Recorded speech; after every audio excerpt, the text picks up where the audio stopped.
정부가 발표한 부동산 대책을 실행하기 위한 입법 작업이 속도를 내고 있습니다. 다주택자의 세 부담을 높이는 종부세법 등 세법 개정안과 임대차 3법 중 전월세 신고제가 국회 상임위를 통과했는데 자세한 내용 알아보겠습니다. 김한진 기자 나왔습니다. 김 기자, 네. 어제 상임위를 통과한 법안들 정리부터 해보겠습니다. 네. 우선 이 관심이 높은 임대차 3법도 일부 처리가 됐어요. 그렇습니다. 어제 국회 국토교통위원회 전체 회의가 열렸는데요. 임대차 3법 가운데 하나인 전월세 신고제 도입을 골자로 하는 부동산 거래 신고법이 국토위를 통과했습니다. 주택 임대차 계약 때 임대계약 당사자와 보증금과 임대료 그리고 계약금과 중도금 등의 계약 사항을 30일 안에 시군구청에 신고하도록 하는 내용을 담고 있습니다.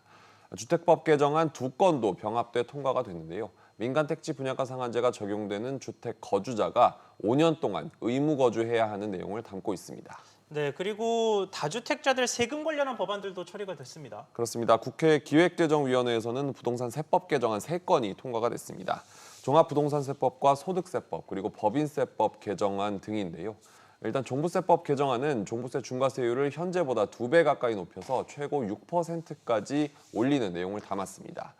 또 소득세법 개정안은 1세대 1주택에 적용되는 장기보유 특별공제에 거주기간 요건을 추가하고 또 다주택자가 중과세율을 지금보다 10%포인트 더 높여서 최대 72%까지 내도록 했습니다.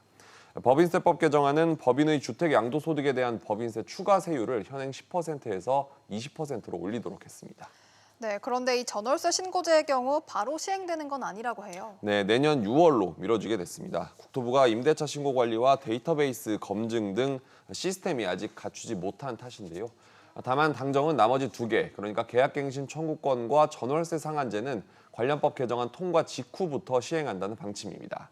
이렇게 될 경우 전월세 상한제와 계약갱신 청구권은 계약갱신 때만 해당하고 신규 계약에는 적용하지 못하는 방향으로 당장 도입될 가능성이 높습니다. 이유는 적정 임대료를 파악할 데이터가 없기 때문입니다.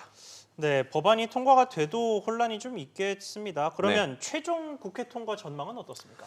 여당에서 밀어붙이고 있지만 어제도 상임위 전체 회의에서 야당 의원들이 집단 퇴장을 하는 등 반발이 만만치 않은 상황인데요. 하지만 여당은 단독으로라도 다음 달 4일 열리는 마지막 본회의에서 모두 처리한다는 방침입니다. 공급대책 관련해서는 마찬가지로 다음 주 화요일 국회 본회의에서 부동산 관련 법안들이 처리된 다음 발표될 것으로 보입니다. 네, 김 기자 이야기 잘 들었습니다.